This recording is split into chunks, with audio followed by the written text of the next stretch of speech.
மகர ராசி அன்பர்கள் இந்த காலகட்டம் உங்களுடைய ராசி அதிபதி 3ஆம் இடத்துல இருக்கிறாரு, வக்ரத்தன்மையோடு இருக்கிறார். மாதத்தின் இறுதியில தான் வக்ர நிவர்த்தி அடைகிறார். உங்களுடைய சமசப்தம ஸ்தானமாகிய அந்த 7ஆம் இடத்துல குரு உச்சமாக இருக்கிறார். அந்த உச்சமாக இருக்கக்கூடிய அந்த குரு பகவான் உங்களுக்கு திருமணம் சம்பந்தப்பட்ட விஷயத்துல நல்ல ஒரு ஏற்றத்தை கொடுக்கும். மகர ராசி அன்பர்கள் யாரெல்லாம் திருமண வாழ்க்கையில மிகப்பெரிய ஒரு தோல்விகளை அனுபவிச்சு இருக்கிறீங்களோ, முதல் திருமணத்துல விவாகரத்து ஆயிடுச்சு, எனக்கு இன்னும் அது அந்த பாதிப்புல இருந்து வெளியில வரல அப்படின்றவங்களுக்கு கண்டிப்பாக இந்த குருவினுடைய உச்சநிலை அந்த திருமண வாழ்க்கையில நல்ல ஒரு முன்னேற்றத்தை கொடுக்கும். 2வது திருமணத்திற்கு உண்டான சில முயற்சிகளையும் செய்ய வைக்கும். இந்த காலகட்டம் அந்த வரன்கள் தேடக்கூடிய சில முயற்சிகள்ல பின்தங்கிய பின்னடைவுகள் இருந்தா கூட இந்த மகர ராசி என்பவர்களுக்கு இந்த குரு உச்சநிலை பார்த்தீங்கன்னா அவர் 7ஆம் பார்வையாக உங்களுடைய ராசியையும் பார்க்கறதுனால கண்டிப்பாக உங்களுக்கு வரன்கள் துரிதமாக அமையக்கூடிய ஒரு நேரமாகவும், அந்த வரனுடைய அமைப்பு பார்த்தீங்கன்னா நல்ல ஒரு அந்தஸ்தை கொடுக்கக்கூடிய ஒரு வரனாகவும், இந்த திருமணத்திற்கு பிறகு உங்களுடைய வாழ்க்கை சூழ்நிலையே நல்ல ஒரு ஏற்றம் தரக்கூடிய ஒரு சூழ்நிலையாகவும் மாறக்கூடிய ஒரு நேரமாக இருக்க போகுது. இந்த காலகட்டத்துல காதல் திருமணங்கள் எல்லாமே காதல் விஷயங்கள் எல்லாமே திருமணங்களாக மாறுவதற்குண்டான ஒரு அமைப்பாகவும், பெற்றோர்களினுடைய முழு சம்மதமும் கிடைக்கிறதுக்கு இந்த மகர ராசி என்பவர்களுக்கு ஒரு ஏற்றம் மிகுந்த ஒரு மாதமாக இருக்க போகுது. அதனால இந்த ஒரு மாதத்திலேயோ இல்ல இந்த 2 மாதத்திற்குள்ளேயோ நீங்க அந்த காதல் போன்ற விஷயங்கள்ல இருக்கக்கூடியவர்கள் திருமணத்திற்கு சில முயற்சிகளை செய்தீங்க அப்படின்னா நல்ல ஒரு சாதகமான ஒரு பலனை அடையிறதுக்குண்டான ஒரு நேரமாக தான் இந்த மகர ராசி என்பவர்களுக்கு இருக்கும்.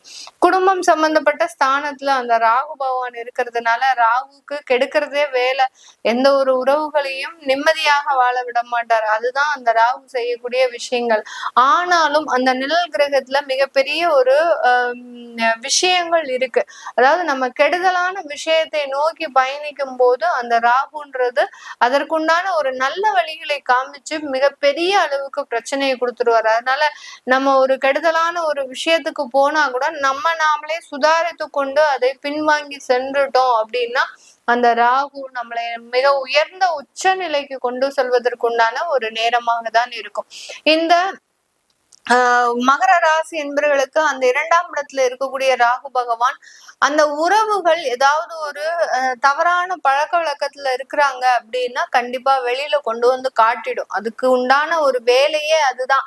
எந்த உறவுகள் தேவையில்லாத ஒரு முறையான உறவுகளை இல்லையோ அந்த உறவுகளை வெளியில கொண்டு வந்து காட்டி அவங்களை அவமானப்படுத்தி அசிங்கப்படுத்தக்கூடிய ஒரு சூழ்நிலைக்கு கொண்டு வந்து தள்ளக்கூடிய ஒரு நிலைதான் இந்த ராகு பகவான் 2ஆம் இடத்துல இருக்கும்போது.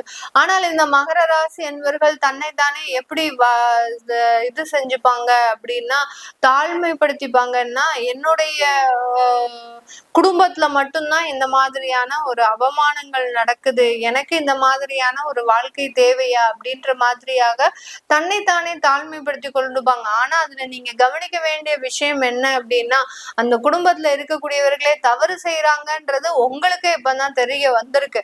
அதனால அந்த தவறுகளை வெளிக்கொண்டு வரக்கூடிய ஒரு தருணமாக நம்ம நினைச்சு கொண்டு அதுல இருந்து நம்ம எப்படி வெளியில நிவர்த்தியாகி வரணும் அப்படின்றத நீங்க முழுமையாக புரிஞ்சுக்கிட்டீங்க அப்படின்னா கண்டிப்பாக இந்த ராகு பகவான் உங்களை ஒரு நல்ல ஒரு உச்சத்திற்கு கொண்டு செல்லக்கூடிய ஒரு நேரமாகவும் இருக்கும்.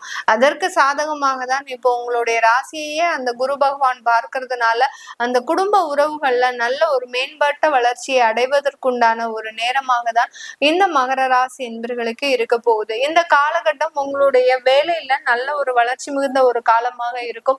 வேலையில் இருக்கக்கூடிய தொந்தரவுகள் நீங்கி நல்ல அரசாங்க உத்தியோகத்துல எல்லாம் நல்ல பதவி உயர்வுகள், ப்ரமோஷன்ஸ், தேவையான இடமாற்றங்கள் இதெல்லாத்தையுமே செஞ்சு கொள்ளக்கூடிய ஒரு நேரமாக இருக்கும். 3 வருடத்திற்கு ஒரு முறை உங்களுக்கு ஒரு டிரான்ஸ்ஃபர் கிடைக்குது அப்படின்ற பட்சத்துல நீங்க எந்த இடத்துக்கு அப்ளை பண்றீங்களோ அந்த இடத்துக்கு உங்களுக்கு அந்த டிரான்ஸ்ஃபர் ஆர்டர் அப்படின்றது கண்டிப்பாக வரும். வர வேண்டிய பண வருமானங்கள் எல்லாமே இருக்கு அப்படின்னா அரசாங்கத்துல வேலை செய்யறவங்களுக்கு அது எல்லாமே இந்த மாதத்துல வந்து சேரக்கூடிய ஒரு நேரமாக இருக்கும். நிலுவைத் தொகையாக சில அரியர்ஸ் பணம்லாம் இருக்கு அப்படின்னா கண்டிப்பாக அதெல்லாம் வந்து சேரக்கூடிய ஒரு அமைப்பு அமைப்பு தான் இந்த மகர ராசி என்பர்களுக்கு இருக்க போகுது. தொழில் ரீதியாக ஒரு உற்பத்தி சம்பந்தப்பட்ட ஒரு தொழில்ல இருக்கிறவங்களுக்கு கண்டிப்பாக இந்த மாதம் ஒரு நல்ல ஒரு வளர்ச்சி மிகுந்த ஒரு மாதமாகவும் 10ஆம் இடத்துக்கு சொந்த அதிபதியாகப்பட்ட அந்த சுக்கிரன் அந்த ஆட்சிக்கே வர்றதுனால உற்பத்தி சம்பந்தப்பட்ட தொழில்ல நல்ல வளர்ச்சி மிகுந்த ஒரு ஏற்றமாக இருக்கும். உங்களுடைய ப்ராடக்ட்ஸினுடைய ஒரு அங்கீகாரம் ஒரு பிராண்டா ஆகுறதுக்கு உண்டான ஒரு நேரம். உங்க ப்ராடக்ட்டுக்குன்னு இது நாள் வரைக்கும் ஒரு செப்பரேட்டா தான் நீங்க செஞ்சுட்டு இருப்பீங்க.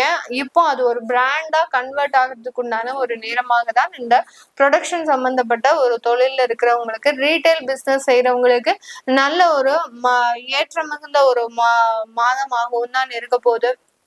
ஏன்னா உங்களுடைய 11ஆம் வீட்டு அதிபதி அங்க ஆட்சி பெற்று இருக்கிறதுனால நல்ல ஒரு லாபம் நீங்க சம்பாதிக்கக்கூடிய ஒரு நேரம்.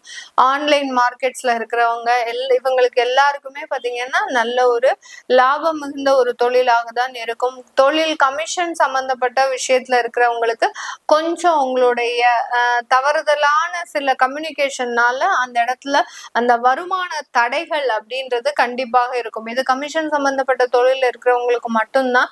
அது இன்னும் ஒரு 2 மாசத்துல சரியாகக்கூடிய ஒரு நேரமாக இருக்கும். இந்த நவம்பர் மாதம் அதுல எல்லாம் கொஞ்சம் தடைகள் இந்த தொழில இருக்கக்கூடியவர்களுக்கு இருக்கு. இது எல்லாமே நம்ம கோச்சார நிலவரப்படி பலன்களை கணிச்சு சொல்லியிருக்கிறோம். உங்களுடைய சுய ஜாதக தசாபுத்தி பலன்களை பார்க்கணும் விருப்பப்படுறவங்க கீழே இருக்கிற நம்பருக்கு நீங்க வாட்ஸ்அப்ல நீங்க கன்சல்ட் பண்ணிக்கலாம். உங்களிடமிருந்து விடைபெறுவது உங்கள் ஆஸ்ட்ரோ பூர்ணா. நன்றி, வணக்கம்.